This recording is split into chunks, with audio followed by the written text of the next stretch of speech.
Good afternoon, everyone. I'm Chris Freeland. I'm an associate university librarian here in the libraries. We're going to go have a demo and a discussion today about the library's work with the Documenting Ferguson archive, our experience in building this digital repository over the past year. There's a group of us who will be trading off for the during the discussion, various members of the project team who are involved in different aspects of the project. To start, I'll ask Rudolph Clay to give us a background on the origins of the project. Good afternoon, everyone. In mid-August of 2014, the Washington University Libraries developed a web-accessible community repository called Documenting Ferguson and began to ask the public to share their images, videos, stories from the events unfolding in Ferguson, Missouri after the shooting death of unarmed Michael Brown by police officer Darren Wilson on August 9th. In an outdoor campus address soon after the shooting, Chancellor Mark Wrighton stated, quote, "The events in Ferguson, which began with the tragic death of a young man, continue to have profound impact on each of us personally, our university, and the St. Louis region overall. All of us at Washington University must do our part by reflecting and better understanding each other, by convening important conversations, and by taking action." We'll stop there. On August 21st, a library project team was tasked with establishing a repository to solicit images, videos, personal stories from the events following the shooting of Michael Brown. The project's ultimate goal is to collect diverse perspectives on the events in Ferguson, to ensure that the community's diverse voices and perspectives are not forgotten, and to ensure that those voices are accessible to everyone.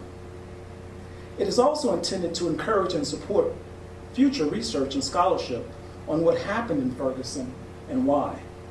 The project is intended to document and create a permanent record of the experiences related to a tragic event, including citizens' protests and rallies, community reactions, meetings, and memorials. The research use of these often called collections of tragedy have been described as slowly moving us from a time of grieving to helping us to remember and to understand. The Documenting Ferguson repository joins other collections of tragedy, such as those documenting the 1988 Pan Am Flight 103 bombing over Lockerbie, Scotland, the September 11th Digital Archive, the 2007 Virginia Tech shootings, the 2008 campus shooting in Northern Illinois University, and more recently, the Boston Marathon bombing. Describing the archives related to the Pan Am bombing, archivist Melissa Manning stated, "You have to first divorce yourselves from the mind-numbing tragedy of the event and look at it objectively to recognize that it needs to be documented." Professor Georgina Best Montgomery at Clark Atlanta University said, "We urge all scholars, researchers, community leaders to build strong coalitions," and I would add strong coalitions and collections, and continuing her quote, "to conduct meaningful study and research of Black lives that impact policy and ultimately impact the lives of our community." The Los Angeles Public Library is currently observing the 50th anniversary of the Watts riots, inviting the public to use the library's catalog, oral history transcripts, photo collection items, and other materials to research the event. Days after the Brown shooting, historian Pernell Joseph at Tufts University stated, "Michael Brown, like Trayvon Martin, Sean Bell, and so many others, is the son of the Watts Rebellion." He encouraged us to observe a national moment of silence against police brutality, representing a small but important step in trying to prevent the next Michael Brown from happening on our watch. And I have to encourage myself daily, and I encourage each of you to view the creation and development of the Documenting Ferguson repository as one step, an important step, in preventing the need for future repositories and archives of tragedy which focus on new incidents of racism and police brutality. Well, it's too late for 2015, but I hope that there is no occasion to develop new collections of this type this year, in 10 years, or even in 50 years. Thank you. Thanks, Rudolph. I'm just going to walk you through the collection itself a little bit, and then show you how you can contribute your own materials to our website. So we have kind of a two-pronged approach to the collection. The first one is community contributed content, which we're hosting with Omeka. It's a free digital exhibit software, and we have other projects using Omeka as well. So we had the infrastructure in place, which is why we were able to get this project up and running so quickly. And then the second part of the collection is through Archive It, which Jen will talk about a little bit later. So this is just a very small sampling of items in the collection. We have over 1,500 files of various media in the collection, so this is just a very small overview of what you might find there. So as you can imagine, we got a lot of protest images, especially from early August. So this is one of the protest photos from August 17th. Another protest photo from the same day of protesters on West Florissant. And then a lot of this contributor, Joel Levy, contributed, I don't know, maybe 200 photos. He had a very large contribution, which is great, and especially documenting what happened during the nights in Ferguson with the police presence coming in and using tear gas to disperse the protesters. So his contributions in particular are very poignant, I would say. More protest photos from late August.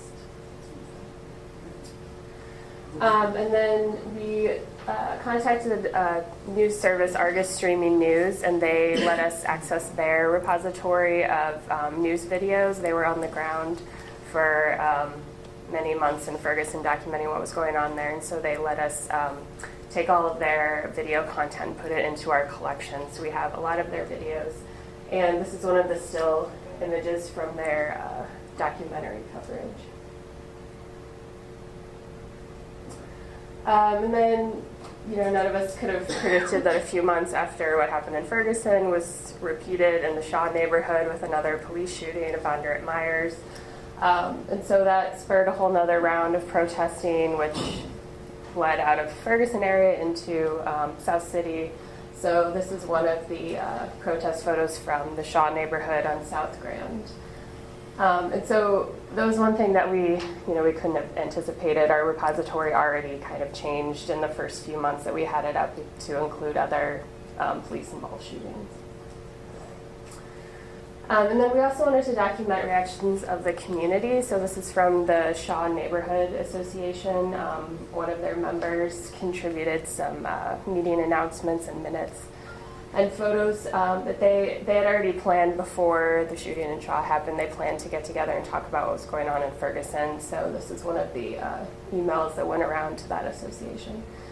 And I picked this one also just to point out that we do respect anonymity in the collection. So this person did not want to be identified, so his email and some names in the emails are blacked out.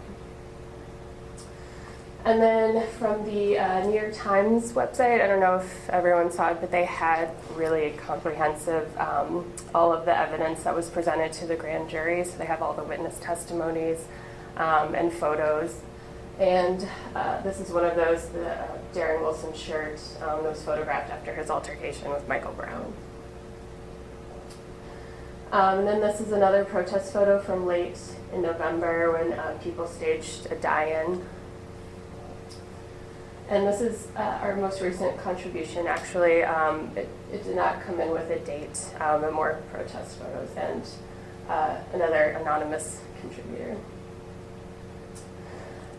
So as I said, we have a variety of media in the collection. We have oral histories and audio. People have contributed songs that have been written about what happened in Ferguson. There's videos, so documentary, news-style videos, but also creative.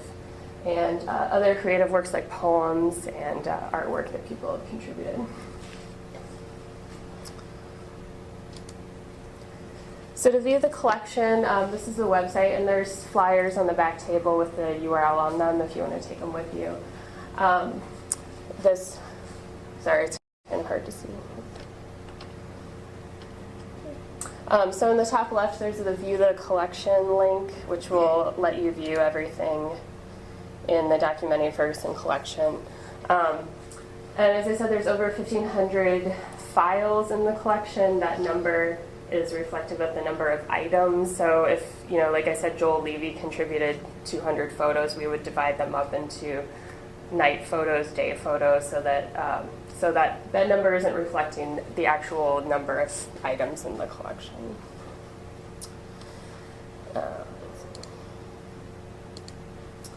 And then I'll show the contribution form, but first I just wanted to point out some points about the contribution process. So it's really basic information about your submission. It just asks for title, creator, date, information, a description, but none of it's required. If people leave off a title, we'll probably assign one just so we can keep track of information in the repository.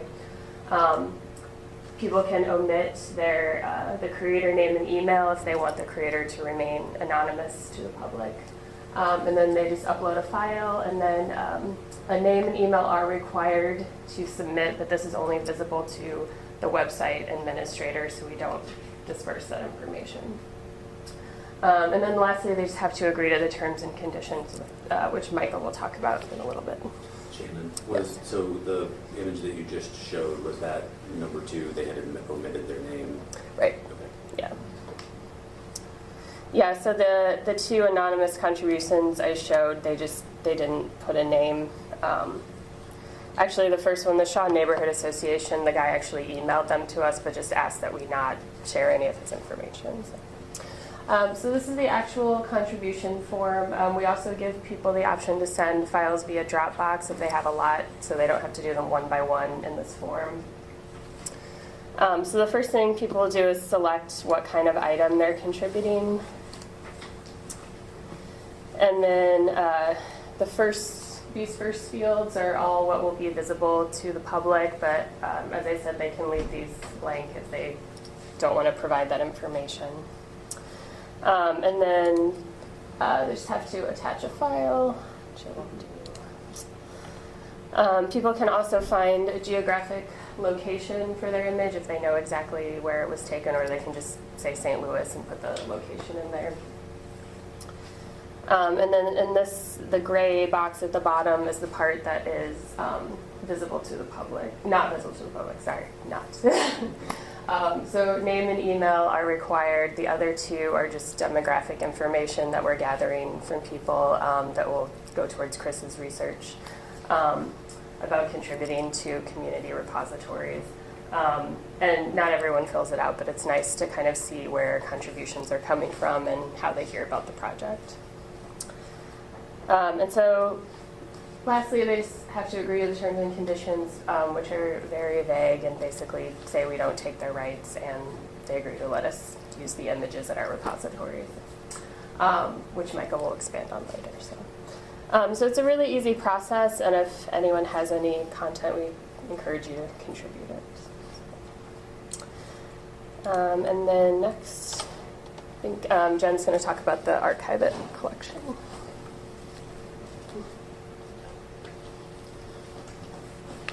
So, in addition to the visual content and everything that's in the Omeka site, we have a relationship with Archive It, which is a subscription web capture service.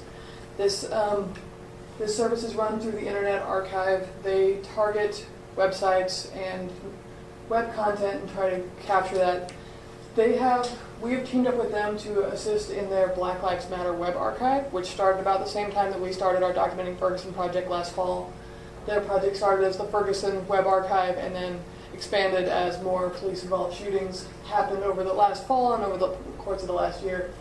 Their archive includes many, many links. I think last time I checked it was 981 links, including news articles, blogs, web content, social media, web content of all sorts related to the events in Ferguson and any of the other police-involved shootings. On the left, you can see they have set up a Google form, which we link to from our Documenting Ferguson webpage. This allows general public to contribute web content that they find. You can assign basic subjects on the bottom. I believe that has expanded since I made this slide. They've added more subjects. But the URL types, you can have news articles, blogs, social media, video, websites, or pretty much anything else that has a URL. We do have an account for Archive It within the university and within the library, and we are only collecting material that is directly related to Washington University. I'm coordinating with Archive It to send links to them periodically as I collect them myself. Anything that we collect that is WashU related, we have in our own installation, but also send up to Archive It. And we've also publicized this link in a number of places to encourage other people within the university and the community to contribute their content. And I think that's really, if there are any questions about Archive It, please let me know later. And I think Sonia is going to go into oral history.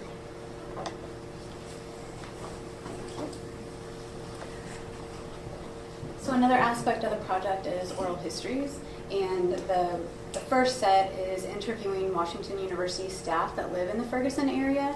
So I worked with Nadia Gossity, the head of the Visual Media Research Lab, and Makiba Foster, a subject librarian, last semester with Professor Mustakim's sophomore seminar.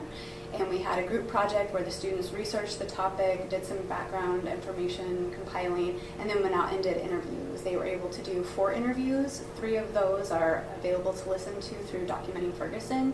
And this is also part of the Washington University Archives Oral History Collection, so we have it within the archives also.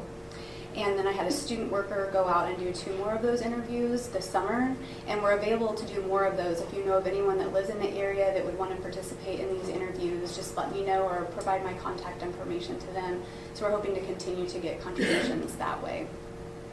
And then there's other oral history projects going around campus. I'll just mention 2. The Divided Cities project is partially funded by the Andrew Mellon Foundation and is organized by the Center for Humanities and the Sam Fogg School of Design and Visual Arts. And Professor Jeffrey McCune in Women in Gender and Sexuality Studies and Performing Arts, along with Calista Hayward in Political Science and Associate University Librarian Meredith Evans, have conducted interviews and are continuing to do that. Their focus is on self-identified activists, so they're taking over that area. And then American Culture Studies is working on capturing interviews with WashU student activists. And there's also other projects going around campus that are also collecting interviews. And then just to kind of talk about Documenting Ferguson as collecting history as it happens, kind of compared to a traditional archive collection, and how those differ a little bit.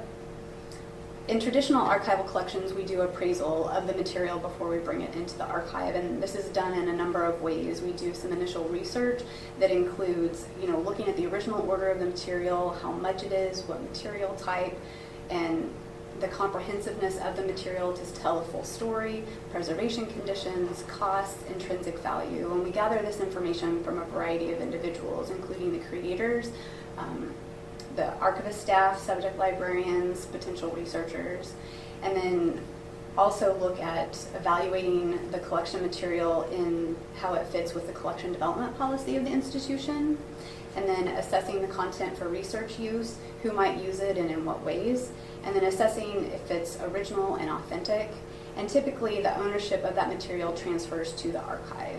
So this differs from the Documenting Ferguson, one, because there was such a sense of urgency to get the material as it was created and as the events were unfolding, and just because there was such a number of various contributors to the site. And so there was really no selection or assessment on our part. We would take anything that came in that adhered to the terms and conditions. And there was also no real way to do quality control. So as you're getting digital files, typically we like to get the highest resolution of the files that we can, but we would take anything and we'll preserve those. There's also not necessarily file name consistency or file format specifics that we can get into. And then we're really preserving a copy of the image or the video where the original stays with the contributor, and the contributor retains the rights, which is pretty different. So these are some ways that they differ, but traditional archives and Documenting Ferguson have materials that are maintained by the library and the archives and then are made available for research. And Micah is going to talk about copyright.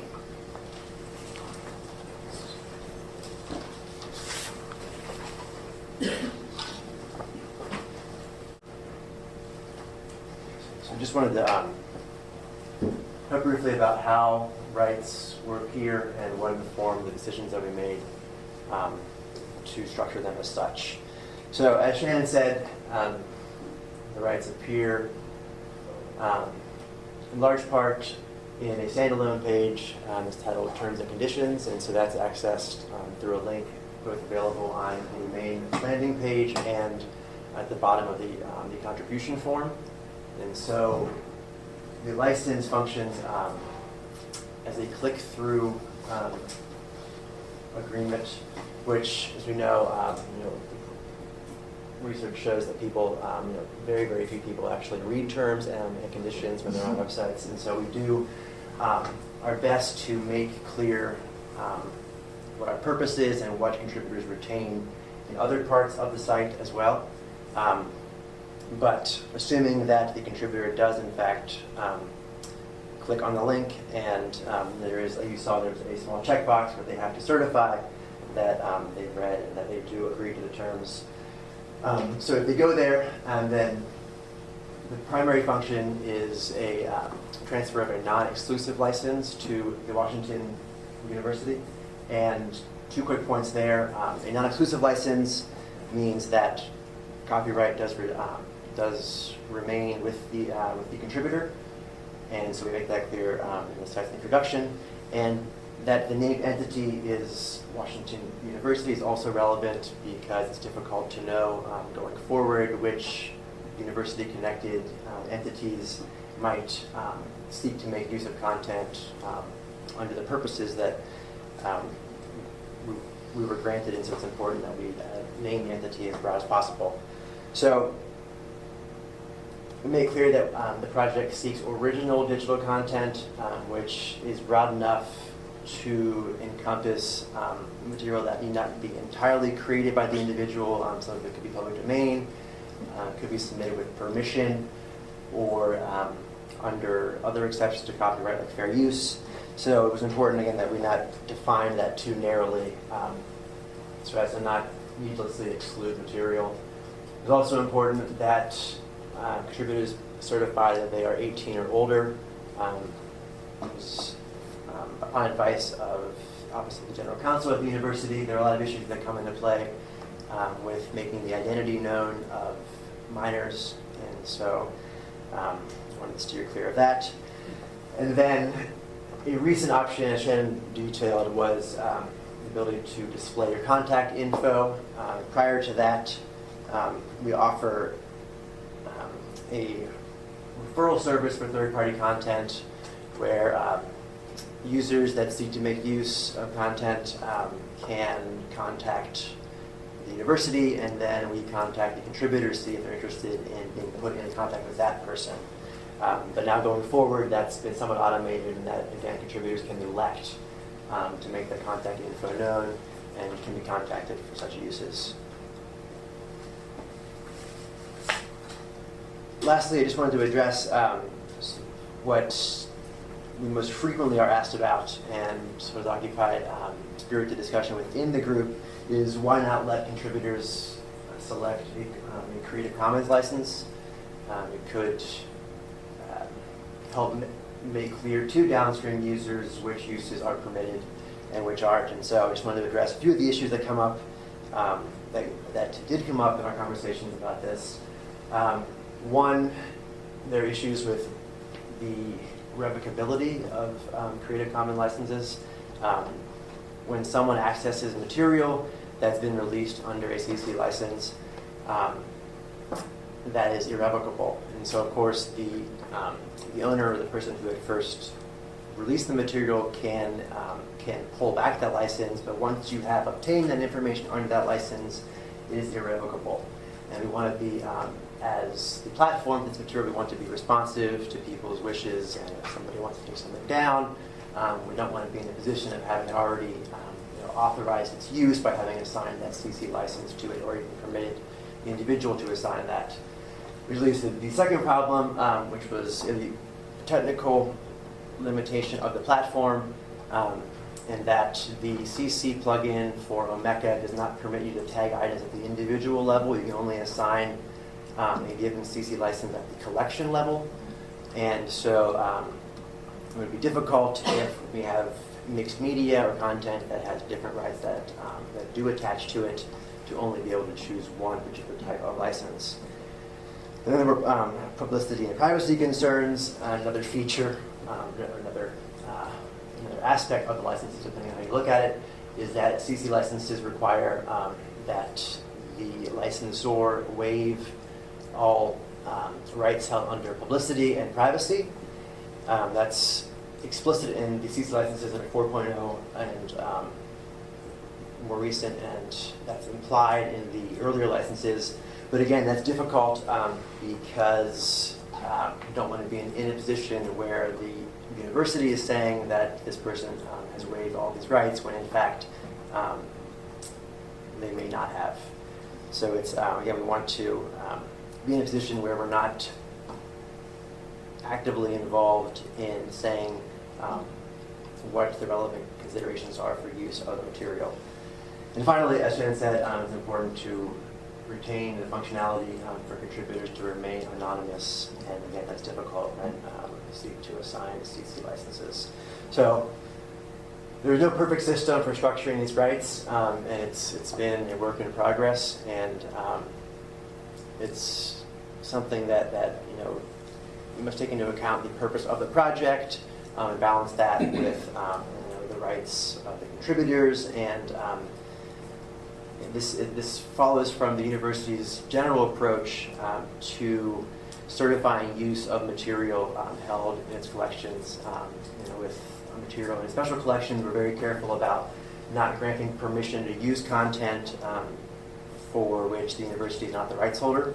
And so we make it available, but we don't want to be in a position where you're sub-licensing uses that you're not authorized to do.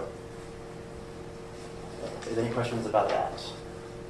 I think I had it, the bottom tweet was from last week, and you know, this is one way that people you know, are addressing these inquiries that are being received about content that's being posted elsewhere, and you know, that certainly people were very glad to see that. But again, it doesn't offer a perfect grant of use because you're not sure to which it's going to apply, to which post when, or whether there are certain limitations that attach to it. But it's a very unsettled area, and we welcome input on what you think might work better. Thanks. And so we've quickly mobilized. We've brought now 1,500 objects online through community means, through participatory archives. And now I'd like to give just a little overview of where we're going and some of the research questions that we've received and that we're trying to address. Throughout the process, we've been in collaboration and coordination with the Missouri History Museum. We had a long partnership with them on a number of different initiatives, and it carried over into this project in positive ways. So as we were collecting, we were talking with, so as we were having conversations in the project team, Sonia was saying, if we're talking about collecting materials, we really need to be working with Missouri History Museum, who has a local remit, a purpose to be archiving materials for the St. Louis area, for the state of Missouri. So we've been working with them. In those conversations, we realized we're not the only ones who are collecting these materials, and in fact, we should be working with other institutions in the St. Louis area and across the region who are also collecting materials. And so we brought a group together, Meredith Evans and I worked with Missouri History Museum and our network of contacts to say who all should be involved in this next discussion. And so in July of this year, July 1st in fact, we brought together libraries and interested parties from Harris Stowe, from Missouri History Museum, the Missouri Humanities Council, and WashU were part of that first discussion. What we said in that meeting was we wanted to try to coordinate our activities, and we also wanted to say what could we as a group do together, what more could we do together. An outcome of that meeting was the release of a joint statement. In the session, we said, we have an opportunity as cultural heritage organizations to explain why we're involved in this process, why we're involved in these archiving and collecting activities, because as Sonia mentioned, it's slightly different than a traditional approach to archiving. So why libraries and why us, why our group? So Makiba Foster wrote a first draft, a beautiful draft of the, and nearly finalized in its first draft of a joint statement of these institutions saying why we wanted to work together, why we thought it was important that we were working together. This statement went through administrative review. July 1st, when we were sitting in the meeting, saying we wanted to do something before August 9th, before the one-year anniversary of Michael Brown's death. Could we realistically work a statement through our administrative organizations to get the necessary sign-offs to say, yes, in fact, our institution wants to put its name to this statement and make it public that we are involved in this regional effort? And lo and behold, everyone did it. And beyond that, we actually grew our membership. So we were able to bring on St. Louis University, the University of Missouri St. Louis, and the Ferguson Municipal Public Library. And the addition of Ferguson was directly related to the InCal meeting here in St. Louis last week, where Makiba Foster and others gave presentations about what we were doing with Documenting Ferguson, and the librarian Scott Bonner at Ferguson Municipal Public Library said, yes, we want to be involved. So we've now brought together, honestly, I think for the first time, these institutions to coordinate and collaborate and to say we're working together and doing so in meaningful ways. So this statement is now online, and the next step is to get these institutions back together and to say, and now what can we do with our shared collections, and what can we do together going forward? So looking future work for us, we can contribute this content to the Digital Public Library of America. For short, the DPLA for short, is a national aggregator of cultural heritage materials, largely brought together by libraries and archives across the U.S.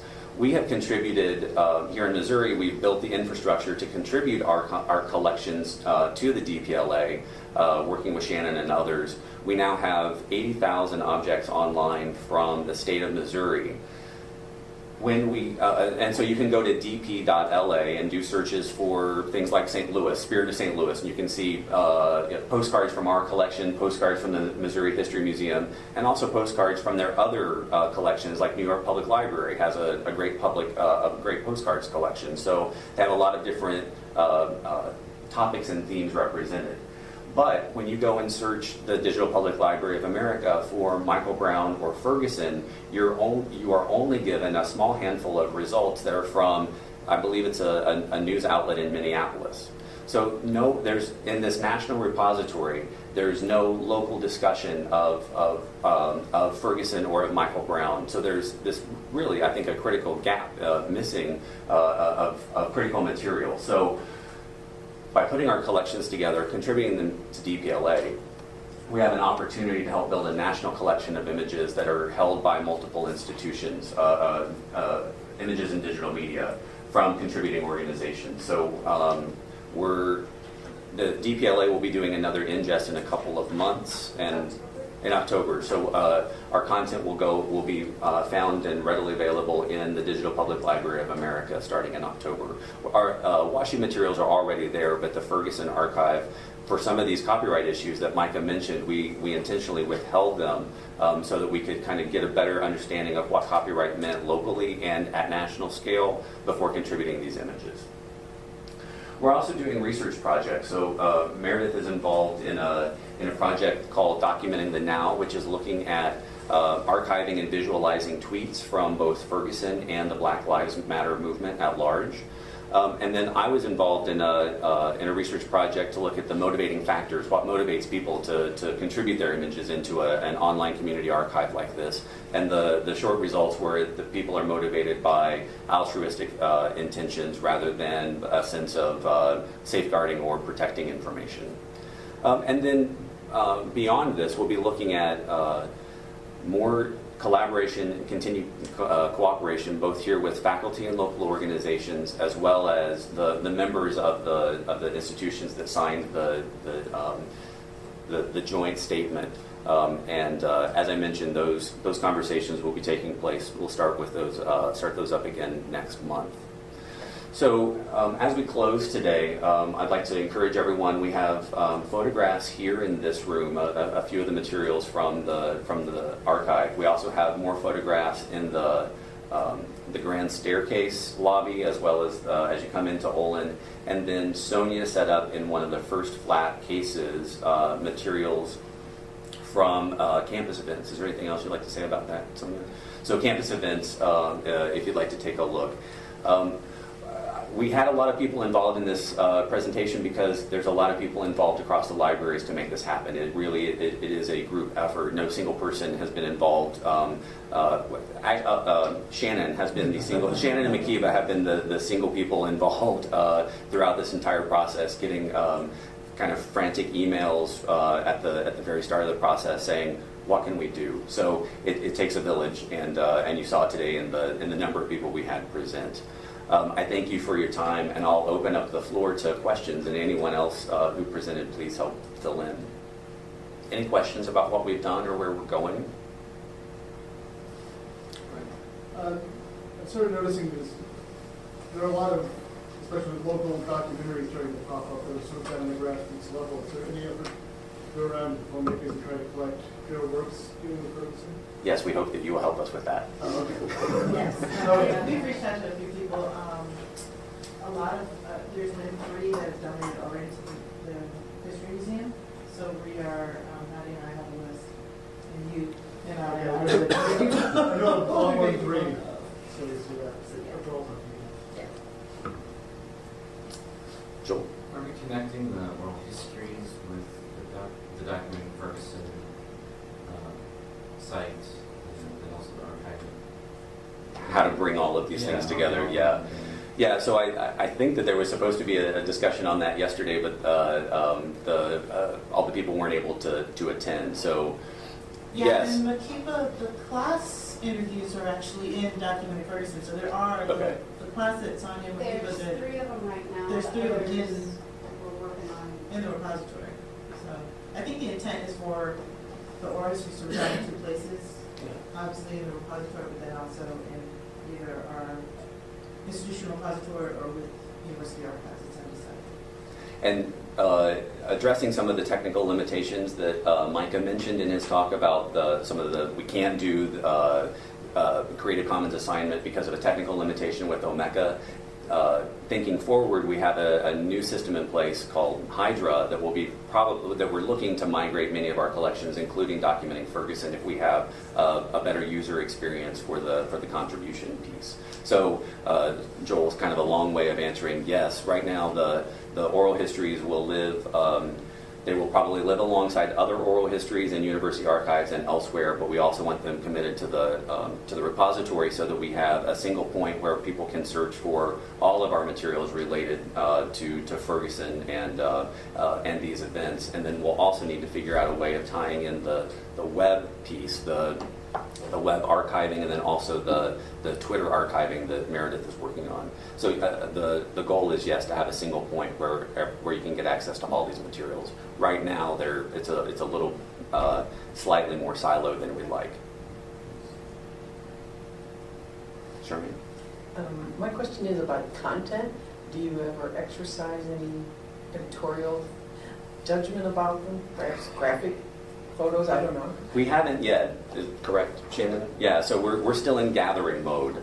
We talked long and hard about this when we started, saying, what do we need to have in terms of our terms and agreement to try to point people in the right direction of what content we're looking for and what are we not, but we haven't said no to anything. And I asked Shannon to include some of the more challenging images, like the image of the flag on fire, in this presentation because it's part of it's part of the archive. And in fact, there are many more images that are more troubling than that, including an 18-year-old man lying dead in the street.